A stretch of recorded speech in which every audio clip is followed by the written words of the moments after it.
আমরা যে কলিযুগ পাবন অবতার শ্রী শ্রী গৌরাঙ্গ মহাপ্রভুর লীলা কথা আস্বাদন করে যাচ্ছি বা আস্বাদন 7 দিন যাবৎ করব।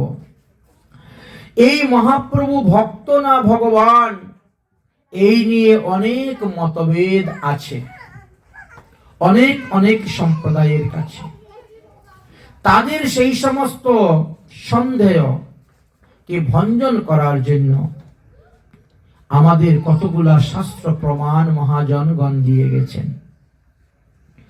মহাজনগণ শাস্ত্র প্রমাণ দিয়ে দেখিয়ে গেলেন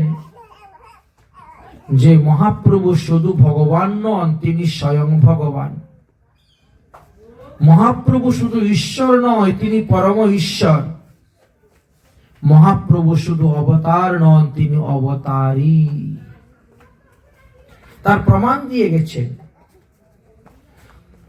সর্বপ্রথমই শ্রীমদ্ ভাগবত মহাপুরাণ থেকে প্রমাণ তুলেছেন, কারণ ভাগবতটি হলো মধ্যস্থ। সবাই তো ভাগবতের সিদ্ধান্ত মানেন, এই জন্য ভাগবতকে আগে দেখালেন।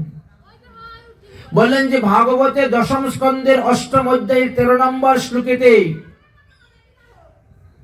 পরমহংস শিরোমণি সুখদেব গোস্বামী পাদ মহাপ্রভুর অবতারের ইঙ্গিত দিয়ে গিয়েছেন। সেখানে কি লেখা ছিল? গর্গাচার্য যখন ভগবান শ্রীকৃষ্ণের নামকরণ করার জন্য এসেছিলেন, তখন তিনি রোহিণী নন্দন আর যশোদা নন্দন দুজনের নামই তো রাখতে বসেছিলেন। তিনি যখন ধ্যান করতে বসলেন, ধ্যানের দ্বারা চিন্তন করে তো নামটা রাখবেন।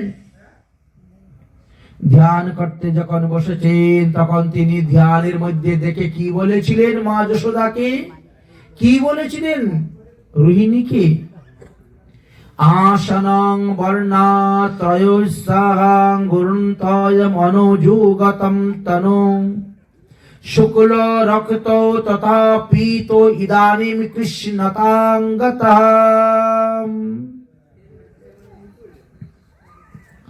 গর্গাচার্য বলেছিলেন, হে নন্দ মহারাজ, তোমারই পুত্র তো যুগে যুগে তনু ধারণ করিয়া থাকেন। পূর্বেতে সত্য যুগে তিনি শুক্ল বর্ণ ছিলেন, ত্রেতা যুগেতে তিনি রক্তবর্ণ ছিলেন, কলি যুগেতে তিনি পীতবর্ণ ছিলেন, ইদানিং দাপর যুগেতে তিনি কৃষ্ণ বর্ণ ধরে এসেছেন। দেখেন, ইঙ্গিতের মাধ্যমে মহাপ্রভুর কথা বলে দিলেন। যুগে যুগে তনু ধারণ করিয়া থাকে। হ্যাঁ, এখানে যে পীত শব্দ বলা হয়েছে, কলিযুগে পীতবর্ণ। হ্যাঁ, তাই তো বললেন। তাই কলিযুগের পীতবর্ণ কে? গৌরাঙ্গ মহাপ্রভু। এই অকৃষ্ণ বর্ণ মানে কালো বর্ণ নয়। কৃষ্ণ বর্ণ বলতে কালো বর্ণকে বোঝায়। কৃষ্ণ পক্ষ বলি না, কালো অন্ধকার। তাহলে এই শ্লোকের মধ্যে বললেন যে অকৃষ্ণ বর্ণ, কালো বর্ণ নন, তিনি পীত বর্ণ। এত ভিন্ন ভাগবতের আরো একটি স্থানে মহাপ্রভুর অবতারের কথা বলেছেন। কোথায়? ভাগবতের 11 স্কন্ধে 5ম অধ্যায়ের 32 নম্বর শ্লোকেতে বলা আছে। কে বলেছিল সেখানে? নবযুগেন্দ্র। নবযুগেন্দ্রের মধ্যে অন্যতম যুগেন্দ্র হলেন করভাজন, আর তিনি মহারাজ নিমিকে কলিযুগের যুগবতারের কথা বলেছিলেন। কলিযুগের যুগবতার কে? কৃষ্ণ বর্ণ তিসায় কৃষ্ণম সাঙ্গয়ুপাঙ্গয়সের পার্ষদম যজ্ঞে সংকীর্তন প্রায়ই যজন্তি সুমেধসা। নিমি মহারাজকে করভাজন বলছিলেন, হে রাজন, কলিযুগে যারা সুবুদ্ধিমান মানুষ তারা হরিনাম সংকীর্তন রূপ যজ্ঞ করবে। অকৃষ্ণ অর্থাৎ কালবর্ণ তনু নয়, গৌরবর্ণ তনু শ্রী শ্রী গৌর সুন্দরের অর্চনা করবে। তৎসঙ্গে অঙ্গ অর্থাৎ নিত্যানন্দ প্রভু অদ্বৈত প্রভুর পূজা করবেন। উপাঙ্গ অর্থাৎ অঙ্গের অঙ্গ গদাধর শিবসাদী ভক্তগণের পূজা করবে। এই কলিযুগের অস্ত্র হলো অবিদ্যা নাশ অস্ত্র হরিনাম। হরিনাম কি বলা হয়েছে কলিযুগে অস্ত্র। পার্ষদগণেরও পূজা করবেন। গদাধর স্বরূপ দামোদর রায় রামানন্দ প্রভৃতির কথা বলেছেন। পার্শ্বগণের সহিত বিদ্যমান হয়ে শ্রী চৈতন্য মহাপ্রভু শ্রীকৃষ্ণ নাম তিনি প্রচার করবেন। শ্রী গৌরাঙ্গ মহাপ্রভু যে স্বয়ং ভগবান, তিনি যে এসেছেন এই যুগে লীলা করার জন্য, তার প্রমাণ তো ভাগবত থেকে 2টি তুলে দেওয়া হলো। যদি বলেন ভাগবত ছাড়া আর কোন পুরাণে নাই, বলে আছে। কূর্ম পুরাণটা খুলে দেখেন, লেখা আছে जो रमेश वल्लभी रमयते वृंदावने अहनिशि जो कंस निर्जघांग कौरवं रणहे पांडवान शकास्तदा। যে কৃষ্ণ বৃন্দাবনে রাসলীলা করেছিলেন, যে কৃষ্ণ বৃন্দাবনে কংসকে বধ করেছিলেন, যে কৃষ্ণ কুরুক্ষেত্রের রণেতে পঞ্চ পাণ্ডবকে রক্ষা করেছিলেন, সেই কৃষ্ণই তো আজ কলিযুগে শ্রীকৃষ্ণ চৈতন্য মহাপ্রভু রূপে প্রকট হয়েছে। কেন হয়েছেন? লীলারস আস্বাদন করার জন্য। আপনি করি আস্বাদন শিখাইবেন ভক্তগণে। রাধা কৃষ্ণের লীলা কথা তো পৃথিবীর লোক জানে না, আর তার লীলা কথা প্রচার করার জন্য তিনাকেই স্বয়ং আসতে হয়েছে। তাই মহাপ্রভুর মধ্যে রাধা এবং কৃষ্ণ উভয়ই আছে। গোবিন্দের গো আর রাধার রা, এই 2 নাম মিলে হলো গৌরা। এই তো গৌরাঙ্গ মহাপ্রভু। রাধা কৃষ্ণ এক আত্মা 2 দেহ ধরি, অনন্য বিলায়ন রস আস্বাদন করি। সেই 2 এক এবি চৈতন্য গোসাই, লীলা রস আস্বাদিতে হলেন কোঠাই। এত কূর্ম পুরাণের কথা গেল। এবার স্কন্দ পুরাণ। স্কন্দ পুরাণেও মহাপ্রভুর অবতারের কথা লেখা আছে। সেখানে কি লেখা আছে? অন্ত কৃষ্ণ বহিরি গৌর সাঙ্গ উপাঙ্গ অস্র পার্ষদম শচী গর্ভে সমাপৃক্তাং মায়া মানুষ কর্মকৃত। ভগবান অবতীর্ণ হওয়ার হাজার হাজার বৎসর আগে শাস্ত্র পুরাণে লেখা থাকে যে ভগবান অবতীর্ণ হইবেন কোথায়? শচী গর্ভ সিন্ধু মাঝে বলে গিয়েছেন। কারণ সাধন ভজন করে তো ভগবান হওয়া যায় না। আজকালকে যে সমস্ত লোক যাদেরকে ভগবান বলে আসনে বসিয়ে পূজা করতেছেন, তারা যে ভগবান এই কথা কোন শাস্ত্র পুরাণে প্রমাণ নাই। অথচ মহাপ্রভু যে ভগবান, তিনি যে আসবেন তার প্রমাণ এখানে আছে। কি বললেন? বললেন যে এইবার আমার অন্তরে থাকবেন কৃষ্ণ, বাহিরে গৌর, এবং অস্ত্রহীন পার্শ্বদের সহিত আমি অবতীর্ণ হইব, বিরাজমান থাকিব। আমি শচী গর্ভ সিন্ধু মাঝে অবতীর্ণ হইব। আমি হরিনাম সংকীর্তন প্রচার করে জীবকে উদ্ধার করিব। রামাদি অবতারে ক্রোধে নানা অস্ত্র ধরে পাপীরে করেছি সংহার। তবে এবে নাহি অস্ত্র ধরব, প্রাণে নাহি কাউকে মারব, আমি চিত্তশুদ্ধি করিব সভার। একথা আগেই বলে গিয়েছেন। এই জন্য মহাপ্রভু আসলেন হরিনাম রূপী অস্ত্র নিয়ে। এই হরিনাম রূপী অস্ত্র দিয়ে আমি সমস্ত জীবকে উদ্ধার করে দিব। কলি যুগে সর্ব ধর্ম হরি সংকীর্তন, কলি যুগে সর্বধর্ম হরি নাম সংকীর্তন, সর্বপ্রকাশিলেন চৈতন্য প্রভু নারায়ণ, সর্বপ্রকাশিলেন চৈতন্য প্রভু নারায়ণ। তবে প্রভু যুগ ধর্ম স্থাপন করিতে, তবে প্রভু যুগ ধর্ম স্থাপন করিতে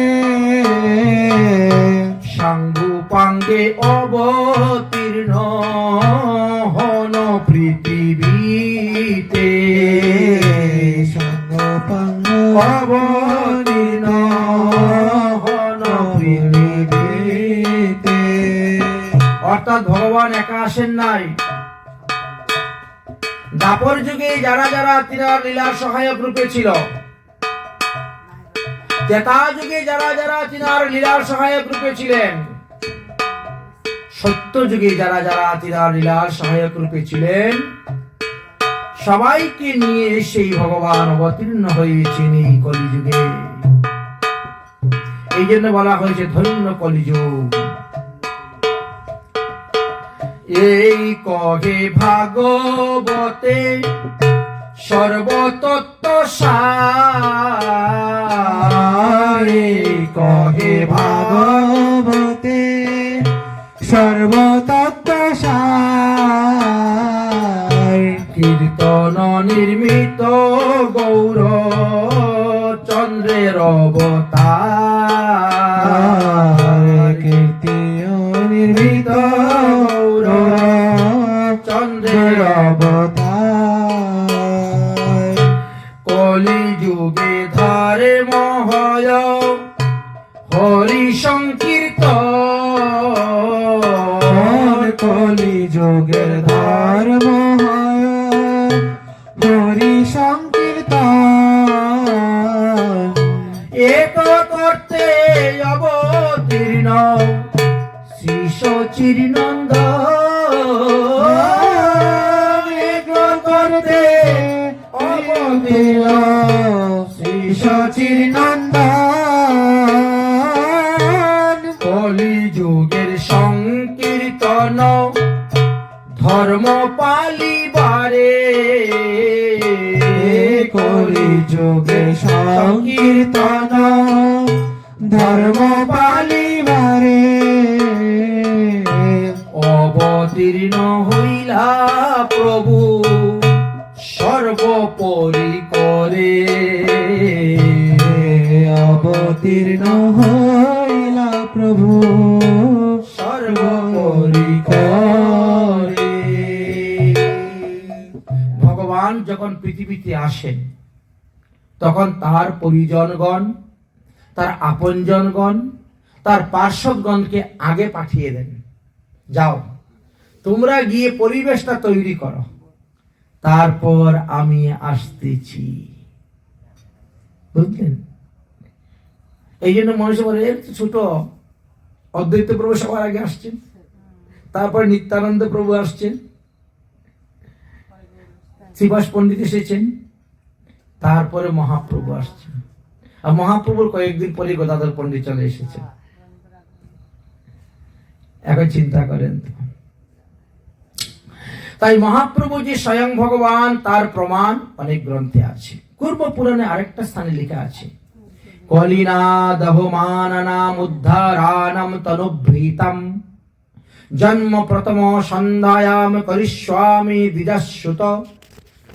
ওখানে বলা আছে যে কলিযুগের প্রথম সন্ধ্যাতে, এত মাত্র 5000 বছর হয়েছে, প্রথম সন্ধ্যা কলিযুগে প্রথমে আমি পাষণ্ডীগণকে দুঃখ থেকে ভক্তদেরকে রক্ষা করার জন্য আমি দ্বিজ বংশে গিয়ে জন্ম নিব, দ্বিজ বংশে জন্ম নিব। তাহলে ব্রাহ্মণ বংশে জন্ম নিলেন কলিযুগে, দ্বিজ মানে আচ্ছা। তারপরে ত্রেতা যুগে নিলেন ক্ষত্রিয় বংশে জন্ম, দাপর যুগে নিলেন বৈশ্য, বললেন। এই তো মহাপ্রভুর লীলা। মহাপ্রভু যে মাতা পিতা, এরা তো নিত্য মাতা পিতা, এরা তো যুগে যুগেই হয়ে আসেন, এরা তো নিত্য মাতা পিতা, এরা প্রতি যুগে যুগেই ভগবানেরই মাতা পিতা রূপে তারা আসেন, আর ভগবানই তাদেরই পুত্র রূপে আসেন, বুঝলেন। জীবের দুঃখ দুর্দশাকে দূর করার জন্য, সাধুদেরকে রক্ষা করার জন্য, ধর্মকে স্থাপন করার জন্যই তো ভগবানের আশা। এতদ ভিন্ন বায়ু পুরাণেও একটি শ্লোক দেওয়া আছে মহাপ্রভুর অবতার সম্পর্কে। শুদ্ধ গৌর সুদীর্ঘাঙ্গ তৎস্ত্রীর সমুদ্ভব দয়ালু কীর্তন গ্রাহী ভবিষ্যামি কলিযুগে। কলিযুগে আমি সুবর্ণের ন্যায় উজ্জ্বল গৌরবর্ণ রূপে, সুদীর্ঘ বাহু সুদীর্ঘ দেহ নিয়ে, বিপ্র শিরোমণি রূপে, কীর্তন বিলাসী রূপে গঙ্গার তীরে অবতীর্ণ হইব। তো মহাপ্রভু গঙ্গার তীরে তো এসে অবতীর্ণ হয়েছেন, সুরধনী গঙ্গার তীরে অবতীর্ণ হয়েছে। এছাড়া আমাদের আরেকটা পুরাণ নাম আছে ব্রহ্মাণ্ড পুরাণ। ব্রহ্মাণ্ড পুরাণে মহাপ্রভুর অবতারের কথা লেখা আছে। সেখানে বলছেন ভগবান অহমেব পরম ব্রহ্ম সচ্চিদানন্দ বিগ্রহ গ্রাহয়ামি হরি ভক্ত কলু পাপ অর্থাৎ নর। সচ্চিদানন্দ বিগ্রহ পরম ব্রহ্ম তো আমি, আর আমি কলিযুগের পাপী তাপীদেরকে উদ্ধার করার জন্য, হরিনাম প্রকাশ করার জন্য এসে অবতীর্ণ হইব। তো মহাপ্রভু পাপী তাপীদেরকে উদ্ধার করার জন্য এসে অবতীর্ণ হলেন, পাপী তাপী উদ্ধার করে চলে গেলেন, আর আমার মতো পাপিষ্ঠরা পড়ে রইলাম। তবে হ্যাঁ, মহাপ্রভু তো এখনো লীলা করে যাচ্ছেন, অদ্যপিও সেই লীলা করে গৌর রায় কোন কোন ভাগ্যবানে দেখিবারে পায়, তার লীলা করে যাচ্ছেন। আমরা যদি তার চরণে শরণাপন্ন হই, তার চরণে প্রার্থনা করি, তো এখনো কৃপা করবেন, এখনো উদ্ধার করবেন, তাই না? এটাই তো শাস্ত্রে বর্ণন করে গিয়েছেন।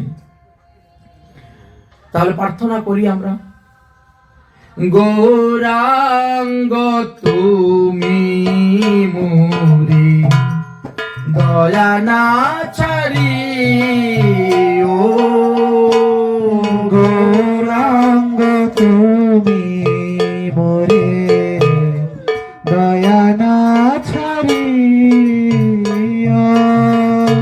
গৌরাঙ্গ তুমি মোরে দয়া না ছাড়িও, গৌরাঙ্গ তুমি মোরে দয়া না ছাড়িও, আপন করিয়া রাঙ্গা চরণে রাখিও, আপন করিয়া রাঙা চরণে রাখিও, আপন করিয়া রাঙ্গা চরণে রাখিও, আপন করিয়া রাঙা চরণে রাখিও, গৌরাঙ্গ তুমি মোরে দয়া না ছাড়িও, গৌরাঙ্গ তুমি মোরে দয়া না ছাড়িও, তোমার চরণ সবই ত্যাগিনু তোমার চরণ লাগি সবই ত্যাগিন শীতল চরণ পাইয়া শরণ লইনু শীতল চরণ পাইয়া শরণে রহিল এ কুলে অকুলে মোহি দিনতিলাঞ্জলি কুলে কুলে মই দিল তিলাঞ্জলি রাখহ চরণে মোরে আপনার বলি চরণে মোরে আপনার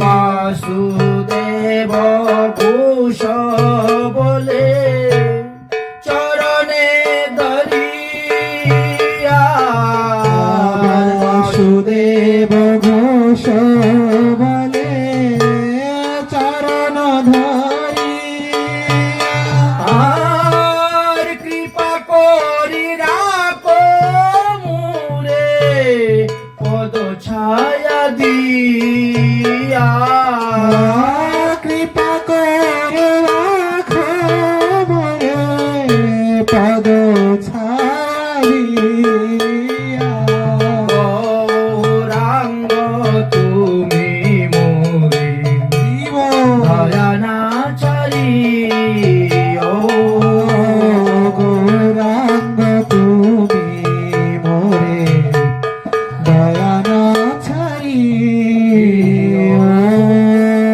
বলো কলিযুগ পাবন অবতার শ্রী শ্রী গৌরাঙ্গ মহাপ্রভু কি জয়। ঠিক তেমনি ভাবে বামন পুরাণেতেও লেখা আছে মহাপ্রভুর অবতারের কথা। কলিঘুরো তমচ্ছন্নাম সর্বানাম অনাচারো বর্জিতানাম শচি গর্ভে চু সম্ভবতো তারিস্বামী নারদ। সর্বপ্রকার অনাচার যখন লোকে করতে শুরু করবে, কলিযুগের নিচ অজ্ঞ জীবগণকে উদ্ধার করার জন্য হে নারদ আমি শচীগর্ভে গিয়ে আবির্ভাব হব, প্রকট হব। এত গেল বামন পুরাণের কথা। গরুর পুরাণেও মহাপ্রভুর অবতারের কথা আলোচনা করা আছে। লেখা আছে কি গরুর পুরাণে, অহমেব পরম ব্রহ্ম সচিদানন্দ বিগ্রহ হরির নাম সংকীর্তনে তারে স্বামী কলো নরা।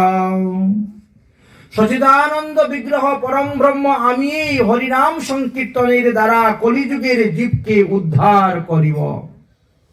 গরুর পুরাণের আরেকটি স্থানে লেখা আছে, কলে প্রথম সন্ধ্যায় লক্ষ্মী কান্ত ভবিষ্যতি দারুব্রহ্ম সমীপেষু সন্ন্যাসী গৌর বিগ্রহ। শ্রী নারায়ণী কলিযুগের প্রারম্ভে দারুব্রহ্ম শ্রী জগন্নাথ রূপে প্রকট হবেন, আর তারপরে তিনি গৌরাঙ্গ মহাপ্রভু রূপে প্রকট হইবেন। বৃহৎ নারদীয় পুরাণেও লেখা ছিল, অহমেব কলো বিপ্র লীলা প্রচ্ছন্ন বিগ্রহ ভগবত ভক্ত রূপেণ লোকানাম রক্ষামি সর্বদা। ওই স্থানে কি বললেন, হে বিপ্রগণ, আমি যে কলিযুগে অবতীর্ণ হইব এটা আমার নিজের ভগবত স্বরূপকে গোপন রেখে ভক্ত রূপ দেখাইব মানুষকে। ভগবানের ভক্ত রূপে আমি অবতীর্ণ হইব। আমি ভগবানের নাম করব, কীর্তন করব, সাধন করব, ভজন করে জীবকে শিক্ষা দিব। আমি যদি না করি তাহলে তো জীব করবে না। আপনি আচরি ধর্ম জীবের শিখায়, আর এই জন্য আমি ভক্ত রূপে আসব। সেই স্থানে কিছু কিছু মানুষ মনে করেন যে মহাপ্রভু ভক্ত অবতার, কিন্তু তিনি তো স্বয়ং ভগবান। ভগবান তো সবকিছু করতে পারেন, সবকিছু হতে পারেন। অহমেব কলু বিপির নিত্যং প্রচ্ছন্ন বিগ্রহ, নৃসিংহ পুরাণে। ভগবত ভক্ত রূপেণ লোকানম রক্ষামি সর্বদা, দোভিজা ভুভিজা সর্বং ভক্তম রূপিণাম কলৌ সংকীর্তনারম্ভে ভবিষ্যন্তি শচীসুত। নৃসিংহ পুরাণে নারদকে বলছিলেন ভগবান, হে নারদ মুনি, আমি তো কলিযুগে ভগবত ভক্ত রূপে প্রচ্ছন্ন মূর্তিতে অবতার হইব, সকল মানুষের ঘরে ঘরে গিয়ে প্রেম দান করব, হরিনাম প্রচার করব, সকলকে দুষ্টের হাত থেকে রক্ষা করিব। অতএব হে দেবগণ, তোমরা সবাই তৈরি হয়ে যাও আমার সঙ্গে পৃথিবীতে গিয়ে অবতীর্ণ হওয়ার জন্য, আমার লীলার সহায়তার জন্য। তোমরাও যাও, ভক্ত রূপে গিয়ে জন্মগ্রহণ করো। যার যেখানেই জন্ম হোক না কেন, নবদ্বীপে আসিয়া হইবে সবার মিলন। অর্থাৎ ভগবানের পরিকর, ভগবানের ভক্ত তো ভগবানের ইচ্ছাই এসে জন্ম নেয়। আর কি বলছেন দেবগণকে, হে দেবগণ, আমিও কলিযুগে শচী দেবীর পুত্র রূপে প্রকট হইব, আর এই জগতে হরিনাম সংকীর্তন প্রচার করব। দেবী পুরাণে পর্যন্ত এই মহাপ্রভুর অবতারের কথা লেখা আছে।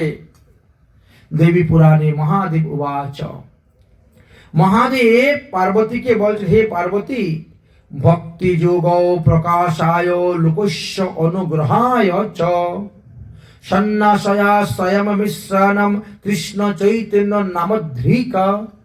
হে পার্বতী, এই কলিযুগের জীবের কল্যাণের জন্য, ভক্তি পথকে আশ্রয় করার জন্য, ভক্তি যোগ শিক্ষা দেওয়ার জন্য স্বয়ং ভগবান অনাদির আদি গোবিন্দ শ্রীকৃষ্ণই তিনি গৌরাঙ্গ মহাপ্রভু রূপে অবতীর্ণ হইবেন, আর শেষে তিনি সন্ন্যাস গ্রহণ করে শ্রীকৃষ্ণ চৈতন্য নামে প্রকাশ হইবেন। মৎস্য পুরাণেরও একটি স্থানে মহাপ্রভুর অবতারের কথা লেখা আছে। মুন্ড গৌর সুদীর্ঘাঙ্ক সুতৃষ্ট সূত্র স্থির সম্ভব দয়ালু কীর্তনগ্রাহী ভবিষ্যামি কলিযুগে। এই কলিযুগে গঙ্গার তীরে মস্তক মণ্ডিত কীর্তনশালী গৌর রূপে আমি অবতীর্ণ হইব। প্রকাশানন্দ সরস্বতী পর্যন্ত শেষে মহাপ্রভুকে ভগবান বলে স্বীকার করেছিলেন, কিন্তু এখনো কিছু কিছু লোক আছে তারা স্বীকার করে না। এরা প্রকাশানন্দ সরস্বতী থেকে আরো নিচে। প্রকাশানন্দ সরস্বতীর সঙ্গে যখন মহাপ্রভুর কাশীতে তর্কযুদ্ধ হলো, তখন সেই তর্কযুদ্ধে প্রকাশানন্দ সরস্বতী তিনি পরাজিত হলেন, এবং তারপর মহাপ্রভুর কৃপায় তিনি মহাপ্রভুর সাক্ষাৎ রূপ দেখতে পেয়েছিলেন। দেখে তিনি বললেন, প্রকাশানন্দ কহিন, তুমি সাক্ষাৎ ভগবান, তবু যদি করো তার দাস অভিমান, তবুও পূজ্য হও আমার সভা হইতে, সর্বনাশ হয় প্রভু তোমার নিন্দাতে। তাই ভগবানকে যারা নিন্দা করে তাদের সর্বনাশ উপস্থিত হয়। যদি কেউ মহাপ্রভুকে জিজ্ঞাসা করতেন আপনি কে, মহাপ্রভু তখন কি বলতেন, আমি গোপী দাসানু দাসের দাস। নাহম বিপ্র নচ নরপতি নাপি বৈশ্যং ন শূদ্র নাহম বর্ণী নাহ গৃহপতি নো অন্ন বান প্রস্তত ওয়া জাতি। কিন্তু প্রদ্যম নিখিলম পরমাত্মা পুণ্য মৃতাদ্ভে গোপী ভুক্তম পদ কমলম দাসানো দাসু দাস। তাই জীবের স্বরূপ তো হয় নিত্য কৃষ্ণ দাস। আমরা তো সবাই জীব, তাহা ভুলিয়া হলো জীব পরমায়ার পাশ। এই জন্য বলছেন অল্প ভাগ্যে ওই দাস নাম হয় না। বহু জন্মে সুকৃতির ফলে এই ভগবানের দাস হওয়া যায়। ব্রহ্মজামল নামক গ্রন্থেতে লেখা আছে ভবিষ্যামি চৈতন্য কলৌ সংকীর্তনার নবে হরি নাম প্রধানেন লোকং নিস্তারং মধ্যম। কলিযুগে সংকীর্তন যজ্ঞের নিমিত্ত চৈতন্য রূপে আমি আবির্ভাব হয়ে হরিনাম সংকীর্তন দান করব, প্রচার করব, সমস্ত কলিহত জীবকে উদ্ধার করব। ব্রহ্মপুরাণেও লেখা আছে কলি প্রথম সন্ধ্যায়া গৌরাঙ্গ যহুরম মহিষ্ঠলে ভগীরথী তটৈরম্য ভবিষ্যামি সনাতনা। এই কলিযুগের আরম্ভে আমি ভগীরথী গঙ্গা নদীর তটে গৌরাঙ্গ মহাপ্রভু রূপে প্রকাশ হব। অগ্নিপুরাণেও লেখা ছিল মহাপ্রভুর অবতারের কথা। সরনদী তীরমাশ্রিতম নবদ্বীপে দ্বিজালয়ে সম্পাদতম ভক্তি যুগম লোকম অনুগ্রহায় চ। গঙ্গা তীরে নবদ্বীপে নামক গ্রামেতে এক ব্রাহ্মণ বিপ্রের ঘরে আমি অবতার লইব। আমি লোকের হিতের জন্য ভক্তি যুগের প্রচার করিব, আমি হরিনাম প্রচার করিব। গরুর পুরাণেও লেখা ছিল ভগবান যে আসবেন। অহম পূর্ণ ভবিষ্যামি যুগে সন্ধ্যায়াম বিশেষত মায়াপুরে নবদ্বীপে ভবিষ্যামি শচীসুত। গরুর পুরাণে ভগবান শ্রীকৃষ্ণ বলছিলেন আমি কলির প্রথমে নবদ্বীপের মায়াপুরী শচী নন্দন গৌর হরি রূপী স্বয়ং প্রকাশ হইব। মায়াপুর বলতে প্রাচীন মায়াপুর, নতুন যে একটি মায়াপুর তৈরি হয়েছে সেটা নয়। প্রাচীন যে মায়াপুর সেই মায়াপুরীর কথা বলা হয়েছে। আনন্দ যশ্রু কলারম্যম হর্ষং পূর্ণ তপোদ্ধানম সর্বমামিব দুরন্তিম কলৌ সন্ন্যাসী রূপিণাম। ভবিষ্যৎ পুরাণে বিষ্ণুবাচ হে তপোধন, কলিকালে আমাকে সকলে প্রেমানন্দ বিভল সন্ন্যাসী রূপে দেখিতে পাইবে। মার্কিন্ডীয় পুরাণে পর্যন্ত উল্লেখ ছিল ভগবান মহাপ্রভুর অবতারের কথা। গোলকং চ পরিত্যজ্যম লুকানো কলু গৌরাঙ্গ রূপেণ ত্রিণী কারণাৎ লীলায়াম লাবণ্য বিগ্রহ। লিখেছেন যে লীলাময় ভগবান শ্রীকৃষ্ণচন্দ্র তার তিনটা বাঞ্ছা পূরণ করার জন্য, কলিযুগের জীবদের উদ্ধারের জন্য গোলক থেকে ভূলোকে এসে গৌরাঙ্গ মহাপ্রভু রূপী তিনি অবতীর্ণ হইবেন। তাহলে মহাপ্রভুর প্রথম বাঞ্ছাটা কি ছিল? ভগবান শ্রীকৃষ্ণের প্রথম বাঞ্ছা কি ছিল? সেই বাঞ্ছা নিয়ে তিনি গৌর রূপে এসেছেন বলে ওটা ভাগবতের দশম স্কন্ধেই লেখা আছে। রাসলীলাতে শ্রী রাধার প্রেমের মহিমা কতখানি তা দেখার জন্য কৃষ্ণচন্দ্র গৌর হয়েছেন, এটা প্রথম বাঞ্ছা।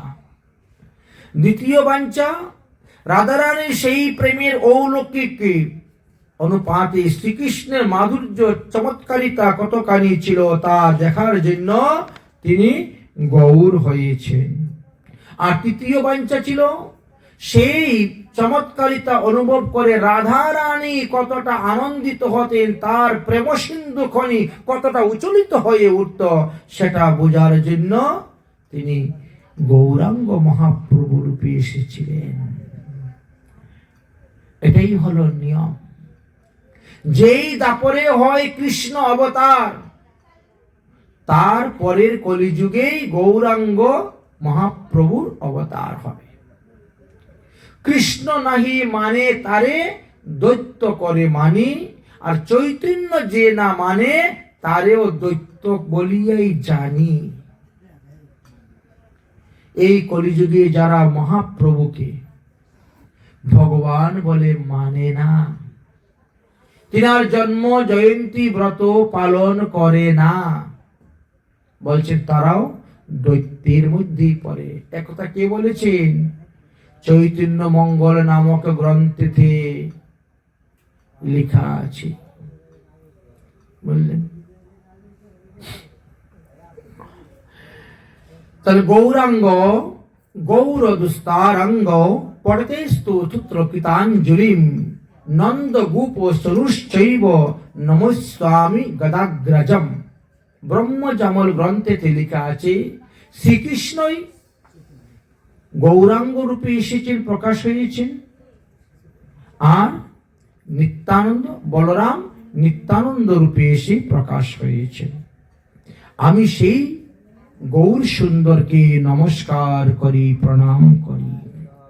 দেবী পুরাণে বলছেন নাম সিদ্ধার্থ সম্পত্তি প্রকাশায় পরায়ণম কষ্টিত শ্রীকৃষ্ণ চৈত্র নাম লোকে ভবিষ্যতি।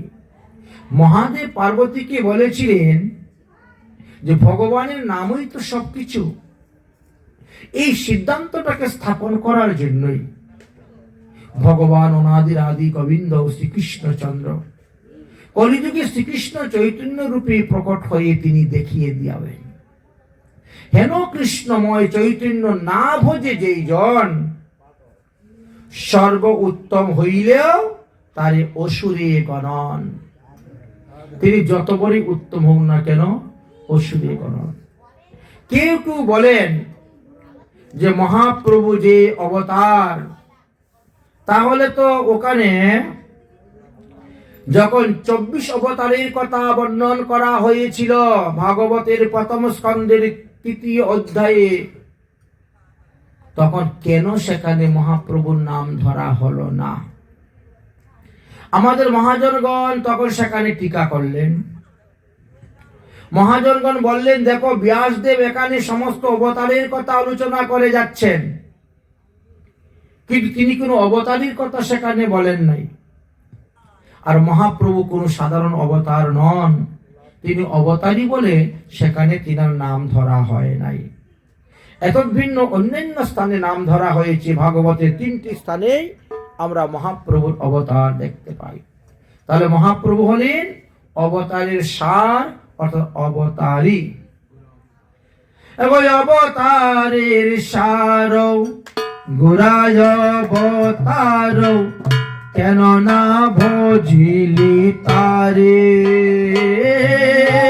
অবতারের সার গোরায় অবতার, কেন না ভজিল তারে। আর অবতারের সার গোরায় অবতার, কেন না ভজিলি তারে। অবতারের সার গোরায় অবতার, কেন না ভজিল তারে। কেন না ভজিনু তারে। কেন না ভজিল তারে। করিনি রে বাস গেল না পিয়াস, হরিণীর বাস গেল না পিয়াস, আপন করম ফেরে আপন কর